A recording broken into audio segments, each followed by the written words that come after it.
Halo sobat, bertemu lagi bersama saya di membahas bisnis dan keuangan.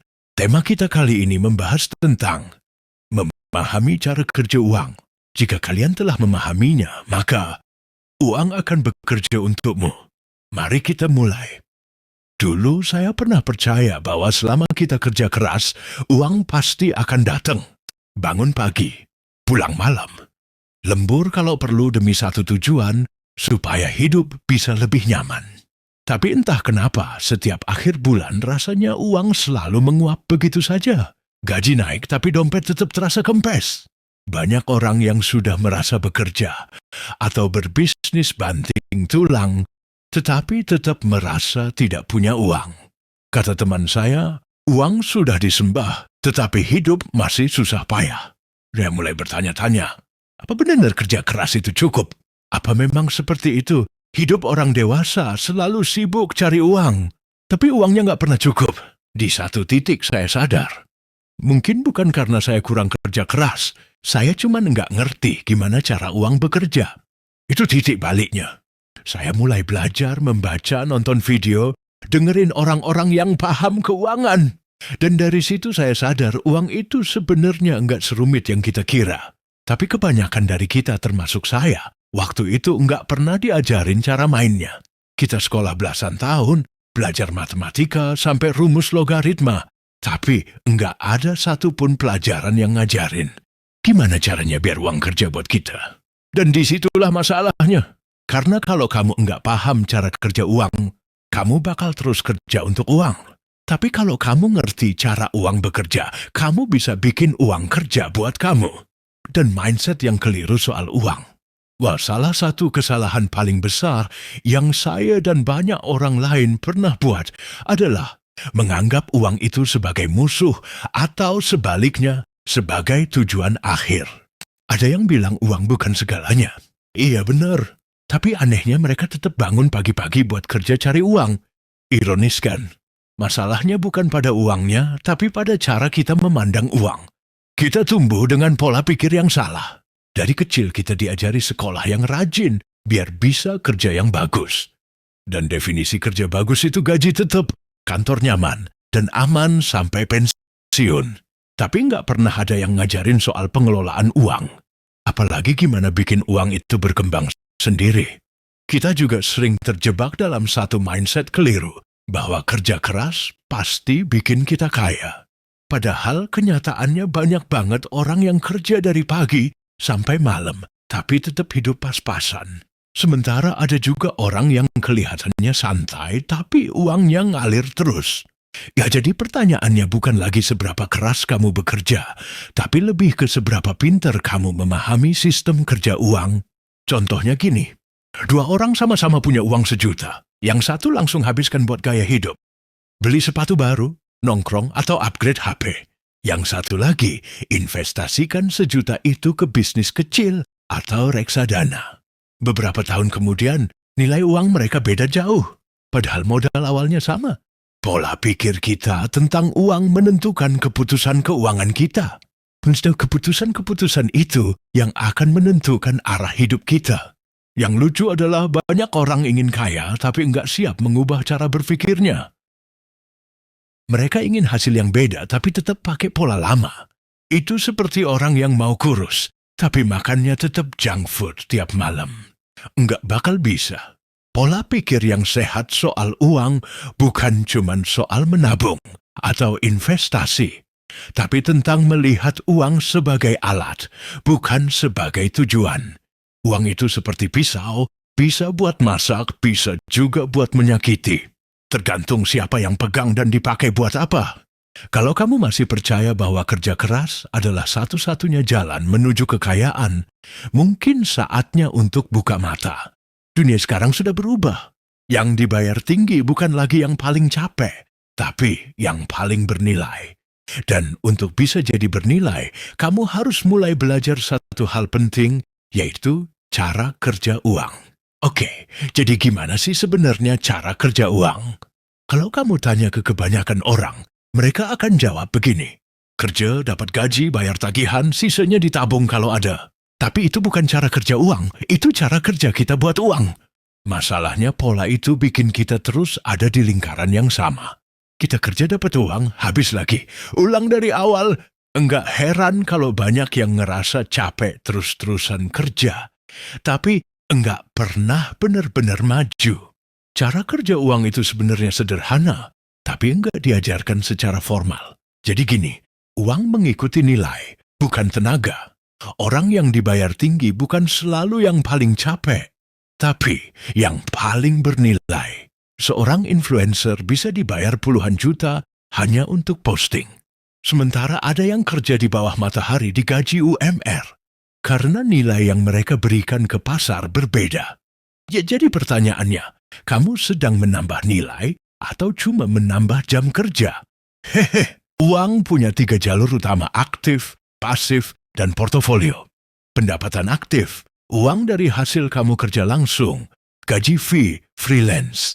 Pendapatan pasif, uang yang tetap masuk tanpa harus kamu hadir terus-menerus. Sewa properti, bisnis autopilot, royalty, pendapatan portofolio, uang dari hasil investasi, saham, reksadana, obligasi, kripto. Sayangnya kebanyakan orang cuma bergantung pada pendapatan aktif. Kalau sakit atau berhenti kerja, ya penghasilan ikut berhenti. Gak heran banyak orang takut kehilangan pekerjaan, karena itu satu-satunya sumber uang mereka. Yang suka dipakai dengan cara pintar. Uang akan tumbuh kalau ditaruh di tempat yang benar. Kamu bisa menyuruh uangmu bekerja lewat investasi. Contoh sederhana, uang 1 juta ditaruh di saham yang tumbuh 15% setahun.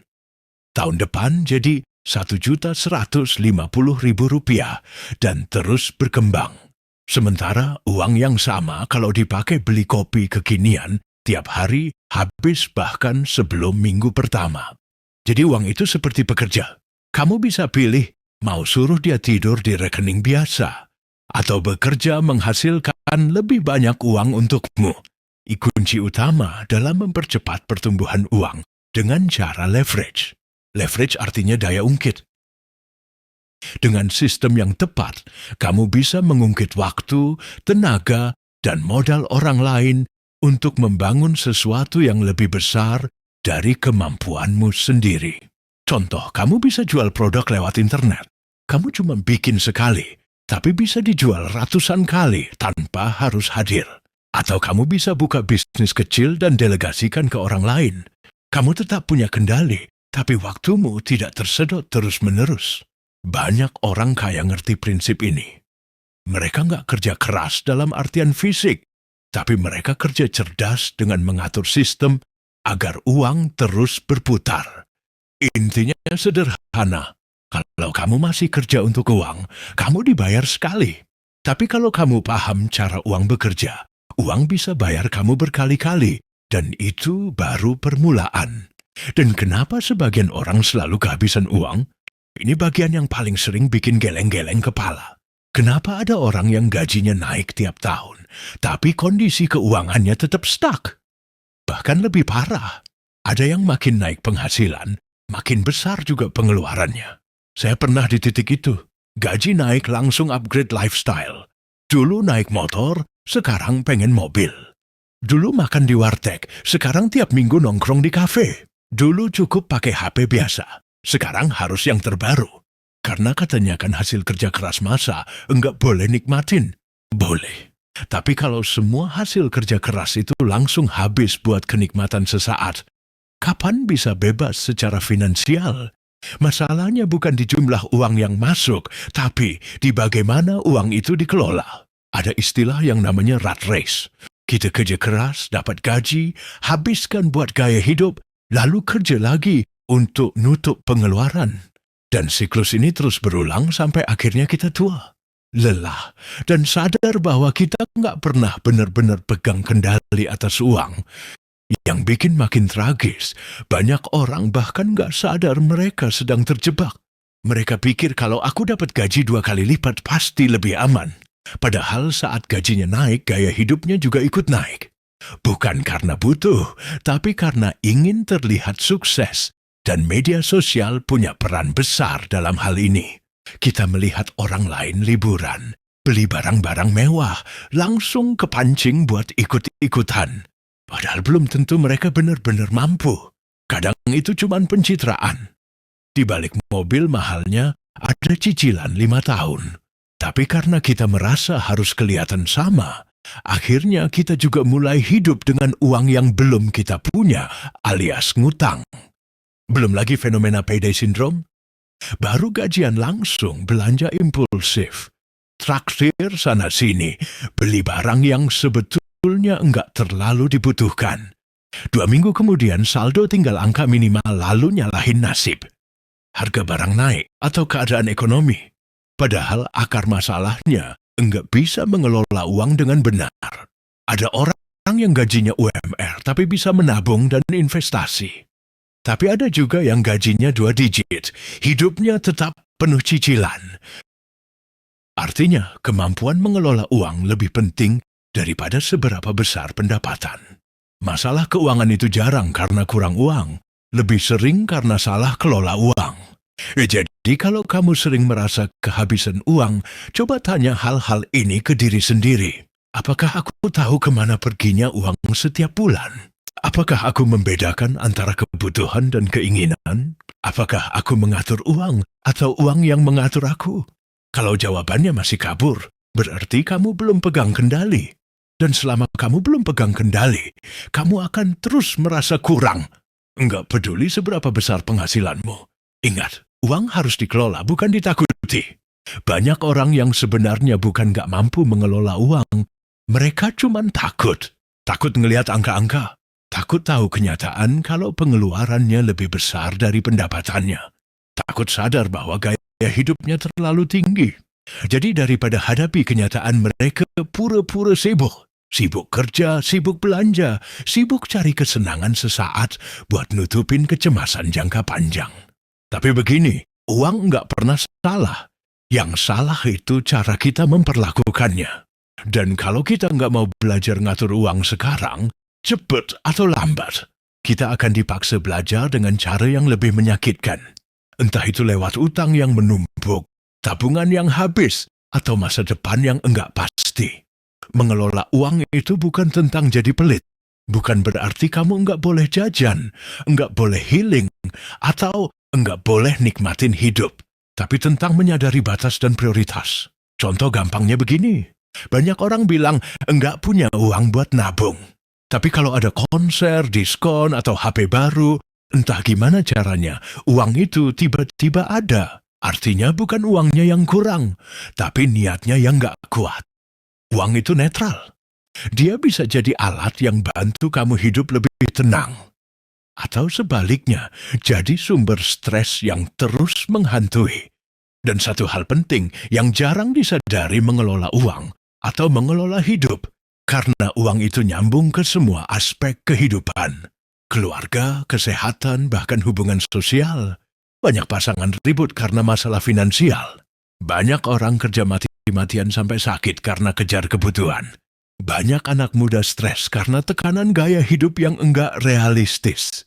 Makanya daripada terus-terusan takut dan lari dari uang, mending mulai berdamai dan belajar atur strategi. Enggak perlu rumit.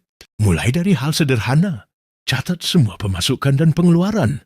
Bedakan mana kebutuhan, mana keinginan. Buat anggaran bulanan.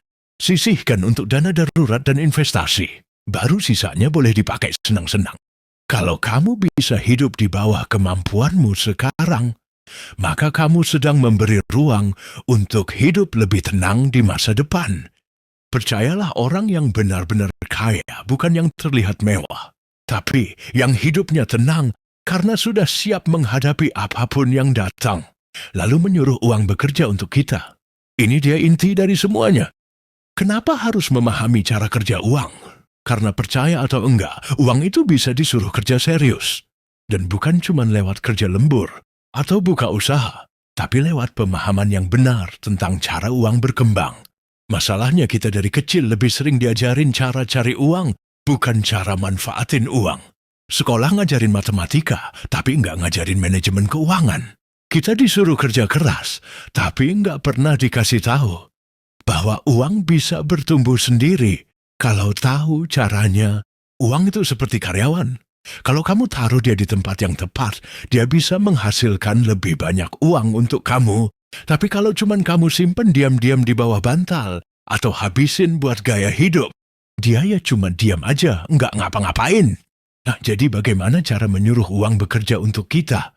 Mulai investasi. Ini bukan cuma buat orang kaya. Justru yang pengen jadi kaya harus mulai dari sini. Banyak instrumen yang bisa dipilih sesuai level pengetahuan dan toleransi risiko kamu. Reksadana dan saham, obligasi, bahkan properti. Dan yang paling penting mulai saja dulu. Enggak perlu tunggu pintar karena pengetahuan itu tumbuh seiring praktik. Lalu bangunlah aset. Aset adalah sesuatu yang bisa menghasilkan uang bahkan saat kamu tidur. Bisa berbentuk bisnis, produk digital, saham yang bagi dividen, atau properti yang disewakan. Intinya, kamu membuat mesin uang yang berjalan tanpa harus selalu kamu awasi. 3. Kembangkan skill bernilai. Ini kadang dilupakan, padahal skill itu aset juga. Saat kamu punya kemampuan yang dicari banyak orang, entah itu desain, menulis, coding, atau bahkan public speaking, kamu bisa menghasilkan lebih banyak dalam waktu lebih singkat. Uang mengikuti nilai yang kamu berikan. Jangan tergiur penghasilan instan. Banyak jebakan yang kelihatan seperti uang bekerja. Padahal sebenarnya itu kita yang dijadikan korban. Skema cepat kaya, arisan bodong, robot trading enggak jelas. Semuanya menawarkan jalan pintas tapi tanpa pondasi yang kuat. Jangan kejar hasil tapi pahami proses. Yang harus diubah itu pola pikir dari kerja untuk uang. Jadi uang bekerja untuk kita. Dan itu bukan berarti kamu berhenti kerja lalu ongkang-ongkang kaki. Tapi kerja cerdas, kerja sambil menanam. Bukan cuma kerja buat bayar tagihan, tapi kerja untuk membangun fondasi yang kuat. Karena begini, orang miskin kerja keras untuk cari uang.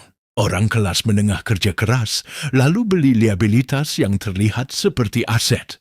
Tapi orang yang paham keuangan mereka kerja keras, lalu menyuruh uangnya kerja lebih keras lagi. Ujungnya bukan siapa yang banyak kerja, tapi siapa yang paling pintar meletakkan hasil kerjanya.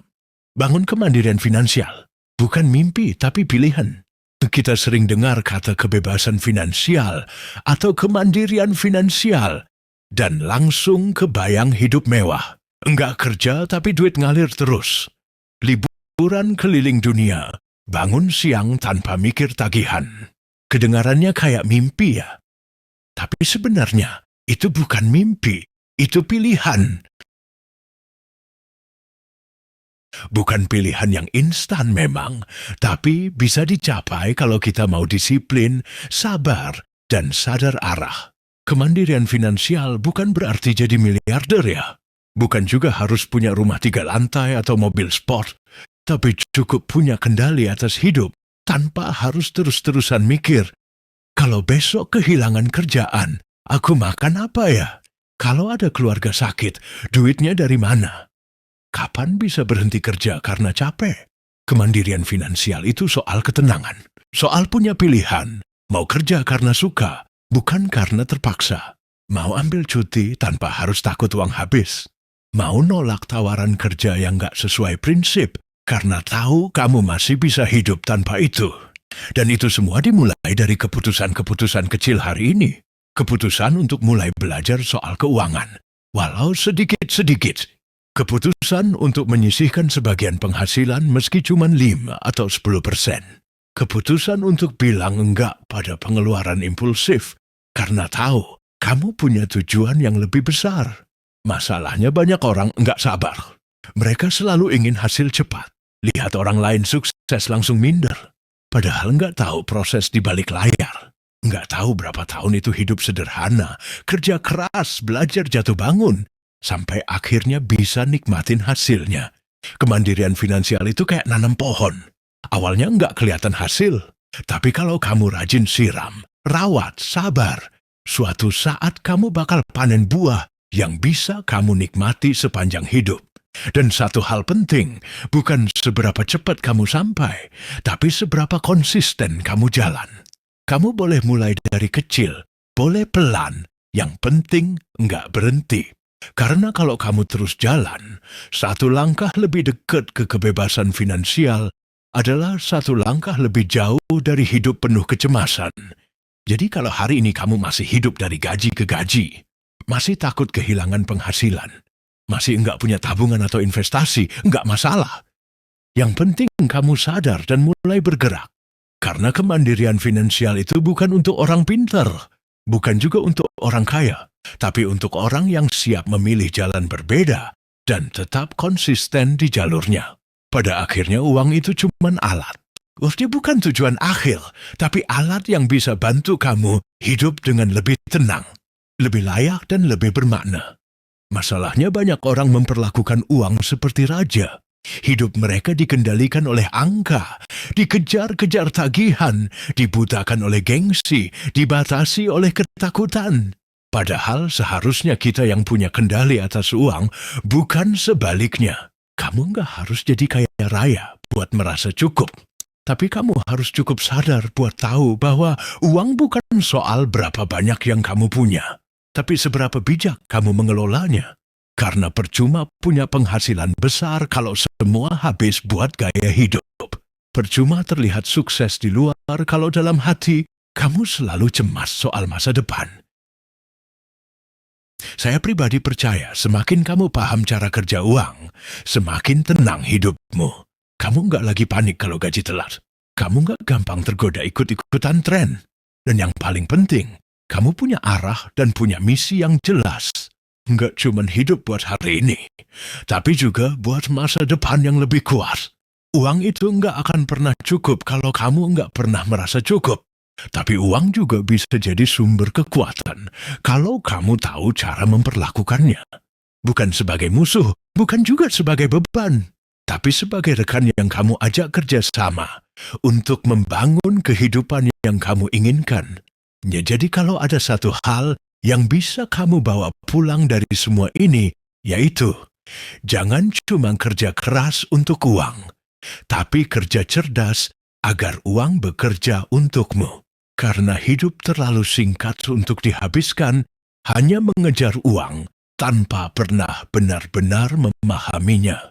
Mari kita mulai dari sekarang juga untuk kehidupan yang lebih baik di masa kini dan masa mendatang. Nantikan info pembahasan selanjutnya. Salah membahas bisnis.